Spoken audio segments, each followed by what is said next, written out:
Peyton had a right calf that cramped up on him, but other than that, he came back in and did a nice job there. Thank you to the fans. There was a lot of red in the stands, and we sure appreciate the support. Travis Kelce can add another accomplishment to his resume during the Kansas City Chiefs game against the Carolina Panthers in Charlotte, North Carolina, on Sunday, November 24th. The 35-year-old tight end caught a pass from quarterback Patrick Mahomes, resulting in a 19-yard reception.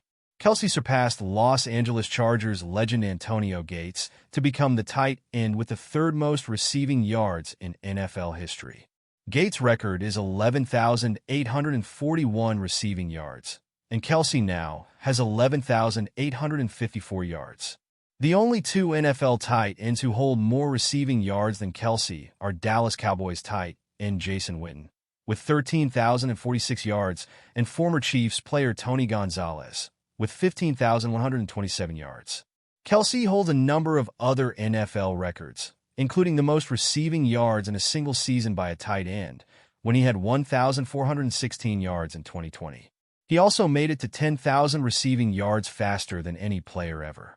The game show host also holds the record for the most overall seasons with 1,000 receiving yards by a tight end, and he has taken home that title every season for the past 7 years.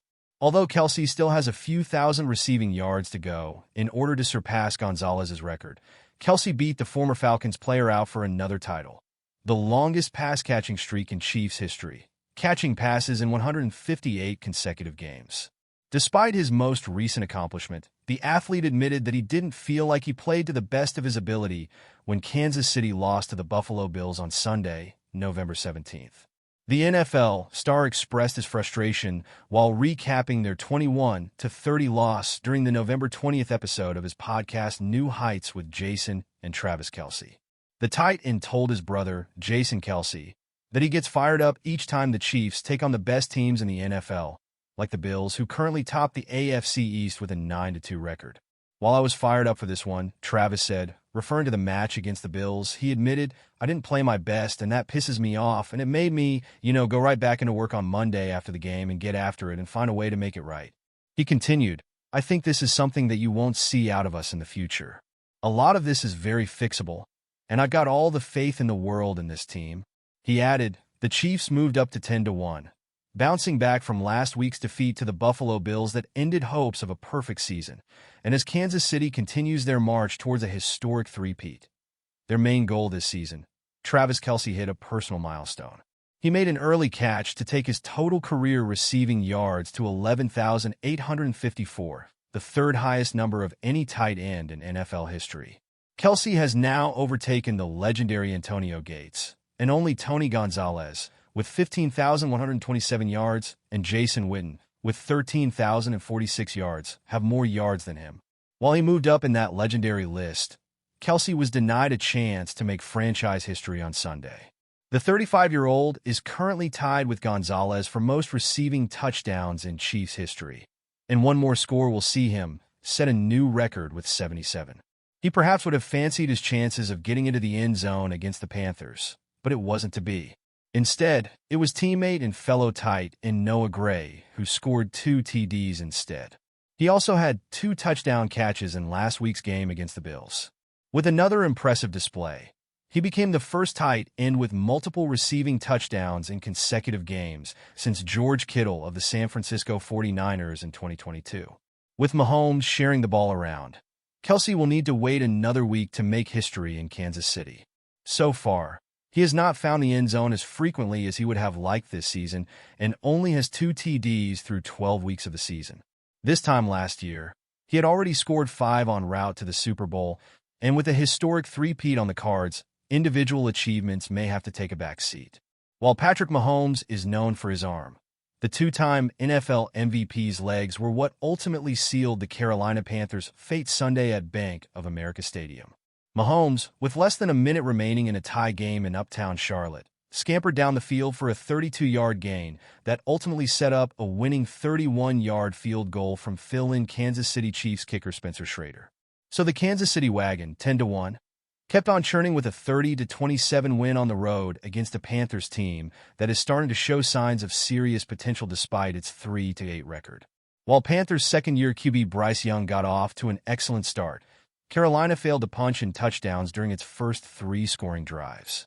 Trading field goals for touchdowns with the Chiefs put the Panthers behind early, and while Carolina's playmakers tried to make up ground, including tying the game on the offense's final series, it just wasn't enough to upset the defending 2-time Super Bowl champions. Chiefs head coach Andy Reid leaned on his superstar QB in the passing game before running down the throats of the Panthers' defenders. That turned out to be a sound strategy, as the Chiefs' defense's bend-but-don't-break outlook kept the lead intact. Kansas City was favored by a mile, but it was actually nice to see the offense, especially Young, battle against a juggernaut. While it wasn't enough to get the win, Young and the offense showed enough upside to feel good about next week's clash with the Tampa Bay Buccaneers in a similar setting. Here is how the Panthers graded out in the loss to the Chiefs. Bryce Young and the Panthers' passing offense versus the Chiefs. The Panthers came in a Sunday's matchup, averaging 177 passing yards per contest, which was the second worst output in the league entering Week 12. The Chiefs, conversely, were allowing 222.2 passing yards per game, which was slated as the 16th spot in the NFL. Young started the game by going to the air early and often. He tossed an 8-yard pass to Adam Thielen, a 15-yard strike to David Moore, and a perfectly placed 34-yard floater to Xavier Legette within the first 4 plays of the game. Young completed his first 4 passes of the game on the way to the red zone, but couldn't overcome a false start penalty by center Cade Mays within the 10-yard line. Young continued to work the passing game on the second series as he hit a wide-open Thielen for a 36-yard catch-and-run play. He also connected with wideout Devin Tompkins for a 12-yard gain to get the Panthers into the red zone. While he failed to connect with anyone in the end zone, Young did lead a second consecutive field goal scoring drive to begin the game. Young completed 6 of his first 10 passes for 107 yards and produced 2 scoring drives. With 14:42 left in the first half, he'd already eclipsed everything he did in Week 2 against the Los Angeles Chargers, a performance that led to his polarizing benching in Week 3. Young couldn't keep the momentum going on the third series as he was sacked on second down by Chiefs defensive end Mike Dana. While he made a quick pass to rookie tight end Jatavian Sanders, the Panthers had a quick 3-and-out while down 7 points in the middle of the second quarter. Young and the offense got the ball back with 44 seconds left in the first half. Sanders, the rookie tight end, made a phenomenal catch toward the sideline for a 28-yard gain to get the ball into Chiefs territory. Sanders later gained 11 yards on a completion to get Carolina to the 11-yard line, but the playmaker was injured on the play with 20 seconds to spare. Unfortunately for the Panthers, they couldn't reach pay dirt.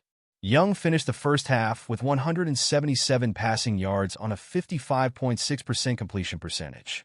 Young had an 89.4 passer rating and was sacked just once. Young had at least 2 passes legitimately dropped in the first 2 quarters. He led 3 first-half scoring drives. Young began the second half with a cluster of big passing plays to Legette and Moore.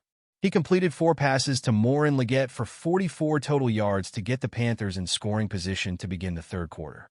He finished the drive with a 1-yard toss to Moore in the end zone for a touchdown. Young continued to chip away into the fourth quarter.